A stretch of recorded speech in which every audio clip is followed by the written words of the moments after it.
اور वंदे मातरम का जब मसला पेश आता है, जब ये कहा जाता है कि आपको ये जबरदस्ती गाना पड़ेगा, हम तब ये कहते हैं कि आप गाए, हम एहतराम देते हैं, नेशनल सॉन्ग है, हम उसका भी एहतराम करते हैं, उसमें दो राय नहीं है, आप गाए, हम एहतराम के लिए खड़े हो जाएंगे, मगर आप ये चाहेंगे कि हम भी गाए, मुमकिन ही नहीं है, हो ही नहीं सकता है। आप चाहेंगे, अब सब्र करो, सुबह से इतने लोग बोलते आ रहे हैं, तो जवाब सुनने का भी मादा रखा करो। आप गाइए, आप बोलिए नेशनल सॉन्ग है, कोई दो राय उसमें नहीं है, मगर हम पे थोपिए मत। कॉन्स्टिट्यूशन इस चीज की हमें आजादी देता है, और आप खुद कहते हैं कि वंदे मातरम गाने की इजाद ही आजादी के लिए हुआ, बेशक हो। आजादी किस चीज के लिए?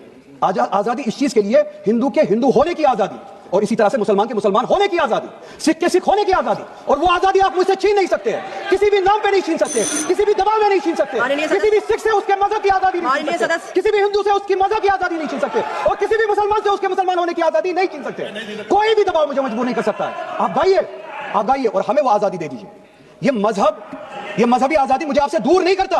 वही मजहब जो मुझे ये कहता है कि लकुम दीनकुम वलिय दीन, आपके लिए आपका दीन, मेरे लिए मेरा दीन, जिसको कॉन्स्टिट्यूशन ने आजादी दी, ये क्या कि फंडामेंटल राइट है रिलीजियस फ्रीडम। हमारा कॉन्स्टिट्यूशन हमारे कुरान की उसी आयत की तर्जुमानी करता है। 2 मिनट दे दीजिए।